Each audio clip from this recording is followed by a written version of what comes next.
International standards తో quality education అందిస్తుంది futuristic edu initiatives. ఏమి నాన్నగారు, నా వయసు ఎంతో తెలుసా?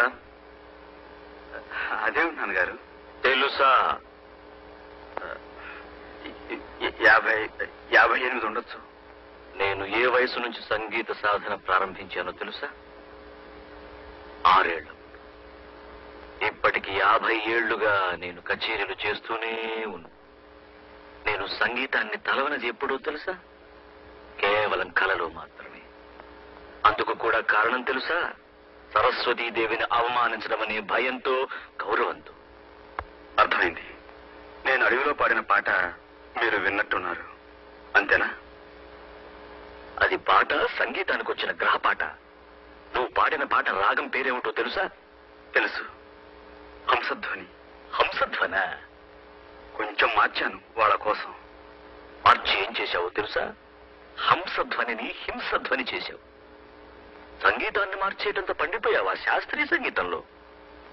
వాగ్గేయకారుల కృతుల్ని, స్వరజతుల్ని మార్చేటంత పండితుడురా నువ్వు. ఎవరి కోసమో మార్చి ఎక్కడెక్కడో పాడి సంగీతాన్ని అవమానిస్తున్నావు. నీ ఇష్టం వచ్చినట్టు నువ్వు పంచడానికి, పెంచడానికి, తుంచడానికి నా నీ మూతి మీద మొరిచిన మీసం అనుకున్నావా? సంగీత జ్ఞానం లేని 10 మందికి కాస్త జ్ఞానాన్ని పంచిపెట్టడం తప్ప నాన్నగారు? శాస్త్రీయ సంగీతంలో కూడా నీ విప్లవాన్ని చొరబెడుతున్నావా? అలాగా జనాలకు కూడా అరుపు సొలుపులు ఉంటాయి నాన్నగారు. పాట మనసు తేలికపరిచే మంత్రపుష్పం అని తెలిసి ఆ శ్రమజీవుల కోసం నేను ఎవరి కోసమైనా సంగీతాన్ని సంకరం చేసే హక్కు నీకు లేదు. అది సంకరం కాదు నాన్న, సంగమం. గోదావరిలో కొడ్డు కాలువలు కలిస్తే సంగమం కాదురా, సంకరమే. అమ్మని అమ్ముకు బ్రతికే వాడికి పుట్టగతులుండవు. అది అపచారం కాదురా, వ్యభిచారం. నాన్న, నేను అమ్మను అమ్ముకుంటున్న వాడిని కాదు. అమ్మ అందరికీ అమ్మేన నేను నమ్ముకుంటున్న వాడిని. అందరికీ పంచిపెట్టడానికి శాస్త్రీయ సంగీతం అంటే చౌకటి పూలు దొరికే ఉప్పుడు బియ్యం కాదురా. కష్టపడే శ్రమజీవుల కోసం కాకపోతే సంగీతం ఎందుకు నాన్న? సంగీతం ఎందుకు నువ్వు నాకు చెబుతున్నావా? నేను నీ తండ్రిని మాత్రమే కాదురా, నీ గురువుని కూడా. నేను తప్పు పడుతున్నావా? తండ్రి అయినా గురువు అయినా నిజలాక్షుడు 3వ కన్ను తెరిచిన తప్పు తప్పే నాన్న.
పరాత్పరం పరమాత్మకలింగం తత్ప్రణమామి సదాశివలింగం లింగాష్టకమిదం పుణ్యం యః పఠేత్ శివసన్. నమస్కారం గురుగారు. ఎవరు బాబు నువ్వు? నా పేరు చార్కేశ్. నాకు సంగీతం అంటే ప్రాణం.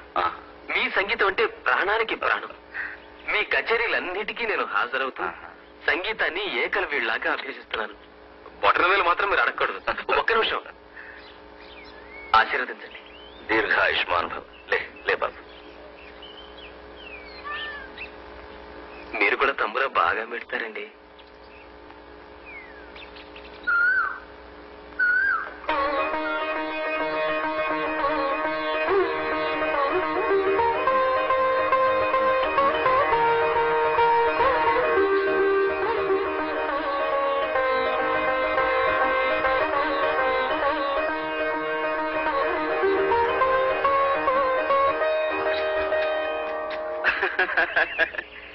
నువ్వేం బాధపడకు పెంటమ్మా. నీ పుణ్యాన ఓ దేవాలయం వెలిసింది. ఇలాగే నువ్వు వెళ్ళిన చోటల్లా ఓ ఆలయం పుడుతుంది కదా, దాన్ని చూసి నువ్వు సంతోషపడి పెంటమ్మా.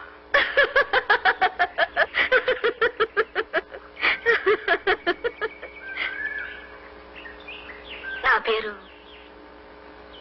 పెంటమ్మ కాదు. అబ్బా, బతికిపోయినరా బాబు. అయితే నీ పేరేంటి పెంటమ్మా? అసలు నీ పేరేంటి చెప్పుకొని చూద్దాం.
చెప్పండి, నా పేరు?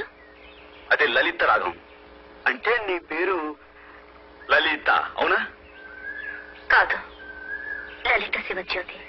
లలిత శివజ్యోతి, చాలా అందమైన పేరు. నా ఫీజు మీరు ఇవ్వలేరయ్యా, నా సంగతి మీకు తెలీదు. అవుననుకోండి, అయినా మా చేతనైనంతలో ఎంతో కొంత ఇవ్వాలి కదండి. తప్పదంటావా? తప్పదండి. తప్పదా? నేను అక్కర్లేదంటున్నా, మీరు ఇస్తానంటున్నారు. తీరా నేను అడిగాక ఇవ్వకపోతే మర్యాద దక్కదు. ఒరే రాఘవులు, ఆ జేబులో ఏముందిరా? పీడీ కట్ట అగ్గిపెట్టి ఉంది బాబు. అవి అక్కడ పెట్టు. ఎందుకు బాబు? పెట్టు చెప్తా. నీకు దేవుడి మీద నమ్మకం ఉందా? ఉంది బాబు. ఉంటే ఈ రోజు నుంచి ఇది ముట్టనని ఆ దేవుడి మీద ప్రమాణం చేసి చెప్పు. పీడీ మానేయడం అంటే అదేరా నా ఫీజు. అలాగే. ఏడువాడా గొరవయ్యాడు అయ్యా. రైట్. నీ మొహానికి నువ్వు పిల్లాన్ని వదిలేసావు. మర్యాదగా ఎప్పుడైనా పిల్లని తెచ్చి కాపురం చేసుకో. అదేరా నువ్వు నాకు ఇచ్చే ఫీజు. ఏంటి? సరేనయ్యా. నవ్వరా?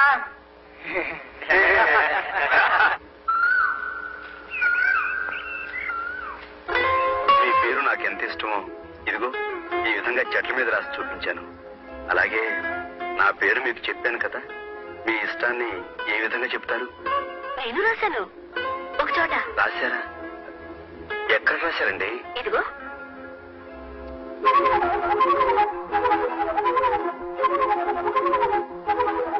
పచ్చబుట్ట. మీరు నన్ను పూర్తిగా పడగొట్టిస్తారు లలిత గారు. నేను మీ పేరు చెట్ల మీద పుట్ల మీద రాశాను. అలా ఎన్నిసార్లు రాస్తున్నప్పుడు ఏముంది చెప్పండి? మీరు చూడండి, నా పేరు ఏకంగా మీ శరీరం మీదే రాసేశారు. మీ రక్తనాళాల్లోకి నా పేరు అక్షరం అక్షరం కరిగిపోయేలాగా పచ్చబొట్టు వేసేసుకున్నారు. అద్భుతం లలిత గారు, నిజంగా మీరు అద్భుతం. ఇది మీకు నచ్చిందా? నచ్చింది. అయితే తీసుకోండి.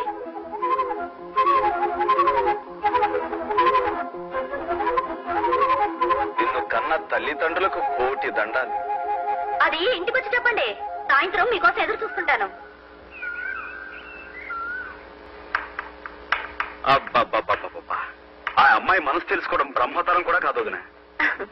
ఆడదాని మనసుకు ఒక రాజమార్గం ఉందయ్యా. ఏంటిది? మగాడి మనసే. ఆహా. నీ మనసు వైపు మాట్లాడితే సమస్య తీరిపోతుంది. అయితే చూడుదినా, అతను కొట్టేస్తాను. ఇలా మౌనంగా నడవకపోతే ఏదైనా మాట్లాడొచ్చుగా. ఓ, అలాగే మాట్లాడుకుందాం. ఆ పువ్వులు చూడండి.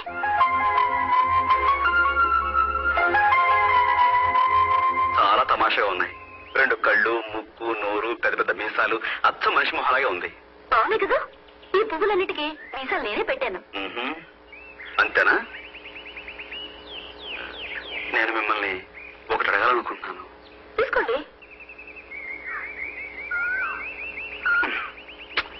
ఏరుశనకాయలు కాదండి. నేను మిమ్మల్ని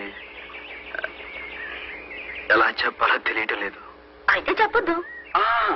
చెప్పకపోతే మనసంతా దిగులుగా ఉంటుంది. ఏమిటో మా నాన్నగారు వెనకాల కూర్చుని పాటలు పాడడం తప్ప ఇలాంటి మాటలు మాట్లాడడం నాకు చేత కాదు. ఈ మధ్య మిమ్మల్ని కలిసిన దగ్గర నుంచి మనసులో ఏవేవో కొత్త కొత్త రాగాలు వినిపిస్తున్నాయి.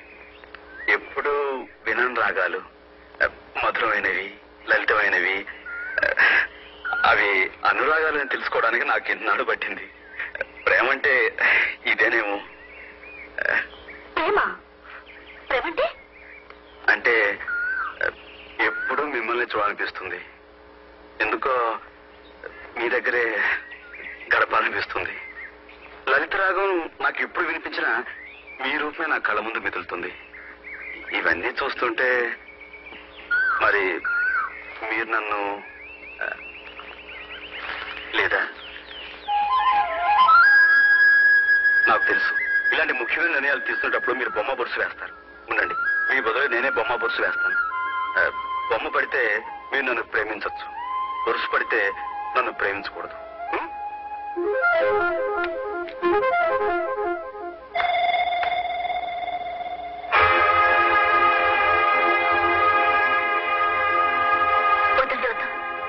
చూడద్దు. కూర్చొని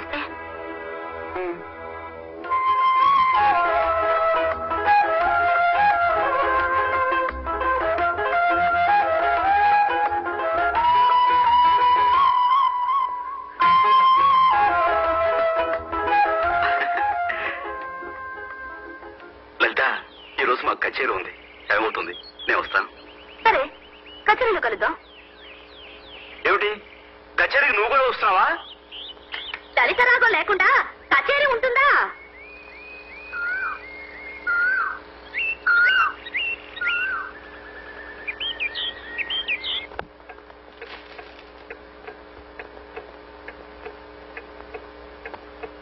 ఇంకా రాలేదా? ఇంకా రాలేదు. సామాన్లు పెట్టడం కొంచెం ఆలస్యం చేద్దామా? అన్నీ పెట్టేసని. దొరగారు ఎక్కడ? దొరగారు ఎవరు? అదే సూర్యం ఎక్కడ? ఇంకా వచ్చేస్తుంటాడు మామగారు. వెనకేసుకొస్తున్నావా? మరో 3 నిమిషాలు చూస్తాను.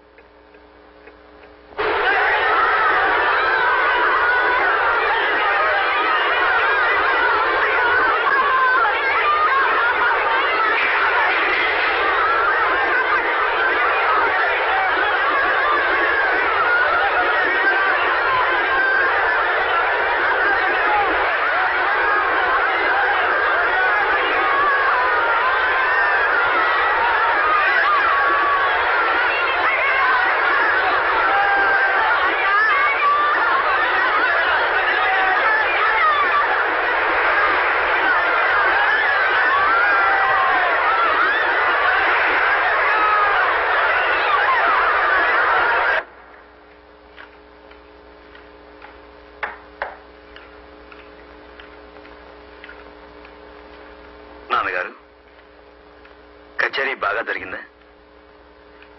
కచేరీకి నేను రాకపోవడానికి కారణం సంజాయిషీను నేను వినదలుచుకోలేదు. నాకేం చెప్పొద్దు. నువ్వు విసురు, వాళ్ళంతా మండిపోతుంది. నాన్న, అక్కడ కొన్ని గుడిసెలు మండిపోయి నాకు అనవసరం. చెప్పిందే చెప్పే నీ గుడిసెల ఘనాపాఠం నా చెవిన పడదు. ఇంకేం చెప్పొద్దు, నాకు తలనొప్పి. మీరు సహస్ర ఘనాపాటి కదా, మీకు వినపడదు. కారణం వినటానికే మీకు తలనొప్పి. కారణం చెప్పకపోతే నాకు తలే పగిలిపోతుంది. వినేవాళ్ళు వింటే చాలు. వదిన, నీకైనా వినపడుతున్నా లేదా? ఇన్ని సంవత్సరాలుగా ఒక్కసారి తప్పకుండా నేను కచేరీకి వెళ్తానా లేదా? ఈసారి వెళ్ళకపోవడానికి కారణం ఉంటుందా ఉండదా? అది వినాలా అక్కర్లేదా? ఊరి చివర పూరు గుడిసెలకి అసలు గుడిసెలే ఉంటాయన్న విషయాన్ని చూడగానే సాయం చేయడం నా ధర్మం అనిపించింది. చేశాను. తప్ప కళ్ళ ముందు కాలిపోతున్న జీవితాలను చూస్తూ పాడపాడేందుకు మనసులా వస్తుంది వదినా. 10 మంది మనుషులు హర్షించే పని చేస్తే ఆ దేవుడు కూడా హర్షిస్తారంటారే, మరి ఈయన నువ్వు చెప్పొదినా, అసలు నేను చేసిన తప్పేమిటి? సరే, తప్పైనా ఒప్పైనా జరిగిందేదో జరిగిపోయింది. భోజనాలు పెడతాను, రండి కూర్చోండి. మామగారు మీరు రండి. వద్దమ్మా వద్దు. వాడు చేసిందే ధర్మమని వాడికి అంత గట్టిగా అనిపిస్తే మనిషి కర్మానికి వృత్తి ధర్మానికి తేడా తెలియకుండా వాడిని పెంచిన పాపానికి జరిగిన దైవధిక్కారానికి నేను 2 రోజులు ఉపవాసం ఉంటాను. 2 రోజులు ఎందుకో తెలుసా? వాడికి నాకు చేర్చి ఈ రోజు జరిగింది సామాన్యమైన కచేరీ కాదమ్మా, రామాలయంలో కచేరీ.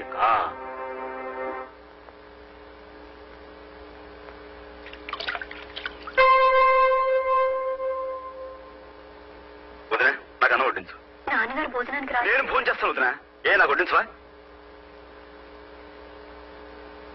నేనేం తప్పు చేశానని ఉపవాసం ఉండాలి?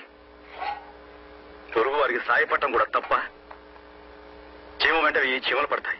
కాకి చస్తే 100 కాకులు కొడతాయి.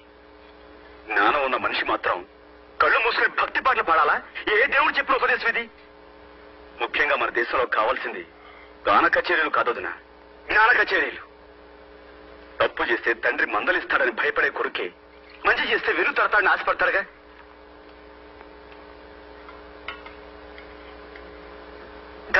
కానీ నా విషయంలో నాన్న నేను తింటాను వదినా, కడుపు నిండా తింటాను. నేనెందుకు మానేయాలి భోజనం?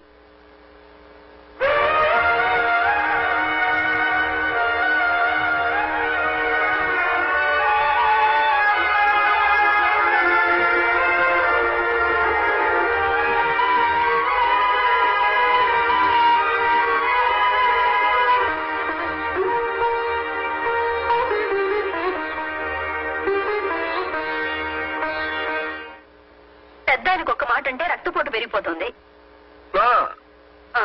స్నానం అయిందా? ఎదిగిన పిల్లలు ఉన్నారంటే బుద్ధి తెలిసి పెద్దవాళ్ళ మనసు నొప్పించకుండా మెలగాలి. తొడుకురండి. అన్ని ఎంతకాలం చెప్పుకు తిరుగుతావు? ఎవరి దారులు వాళ్ళవి, ఎవరి బ్రతుకులు వాళ్ళవి.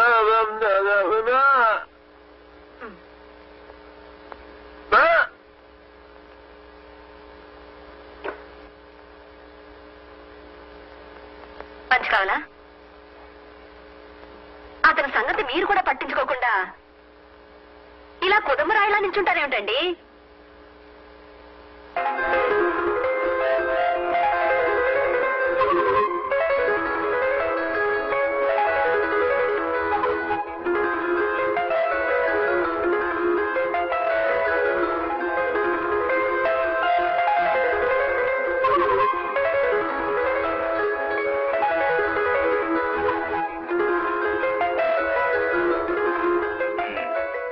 వచ్చేది? మీరెప్పుడొచ్చారు? ఎప్పుడు వచ్చానంటావు? నేనే చెప్పాలా? ఇక్కడ ఉన్న చెట్లు చెప్తాయి, రాలిన పువ్వులు చెప్తాయి. మీకు ఊపిరి ఆడకపోతే కాపాడేదెవరు? ఇక నవ్వాపరా? నేనేం చెప్పినా మీకు నవ్వులాడుగానే ఉంటుంది. నిజమండి, మొన్న మా ఫ్రెండ్స్ ఇద్దరు సైకిల్ మీద ఇలాగే డబుల్స్ వెళ్తుంటే పోలీసులు పట్టుకున్నారట. అలాగే మన ఇద్దరు ఇప్పుడు పట్టుకున్నారనుకోండి, అప్పుడు మనం మరి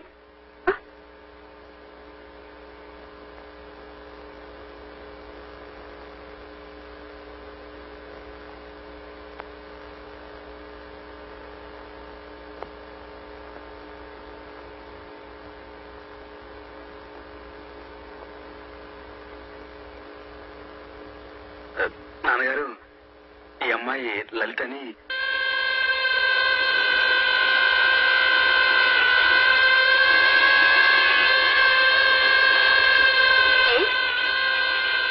అంటుకోవచ్చుగా?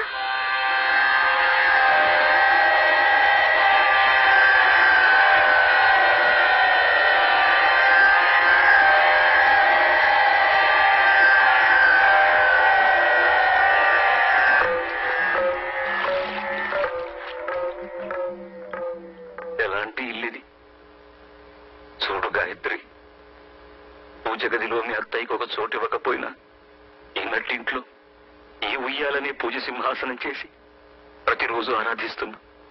ఒక వరలక్ష్మి వ్రతం రోజు సాక్షాత్తు లక్ష్మీదేవిలా అలంకరించుకుని పూజ కార్యక్రమం ముగించి నా కాళ్లకు నమస్కరించి ఉపవాసం అలసటలో ఉయ్యాల్లో విశ్రమించింది నా భవాని. పోగుతున్న ఉయ్యాల ఆగిపోయింది. నా భవాని శ్వాస కూడా ఆగిపోయింది. ఆమె ఆదర్శాల మేరకు నేను నా ధర్మానికి కట్టుబడి అగ్నిహోత్రుడిలా బతుకుతున్నాను. అలాంటి ఈ ఇంట లక్ష్మి నడయాడిన ఈ నట్టింట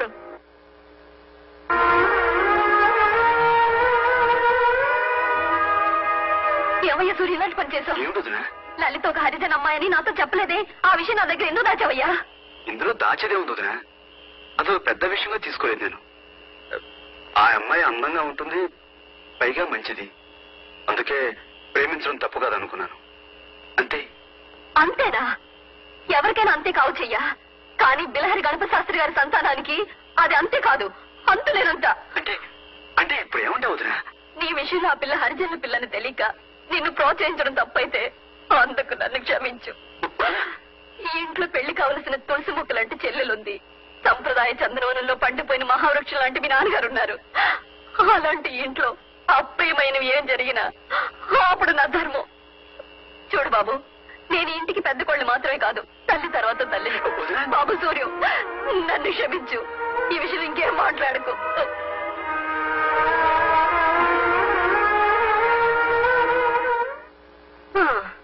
కొడుకు లేని లోటు మీ వల్ల నాకు తీరిపోయింది. ఇటు తిరగండి. మూగబ్బాయి కదా అని మృదంగం నేర్చుకోమని మీ నాన్నగారు పంపిస్తే అత్తెరని ఆ మూగ నోటితో నాదస్వరం నేర్చుకొచ్చి నిలబడ్డారు. చెయ్యి. మీ తమ్ముడు ఇప్పుడు అత్తెరి అరిజిన అమ్మాయిని పెళ్లాడుతూ తప్పేమిటి అంటున్నాడు. ఈ విషయంలో మీరేమనుకుంటున్నారో కాస్త చెప్పరేమిటండి? అభిప్రాయం చెప్పమంటే అలా వెళ్ళిపోతారేమిటి?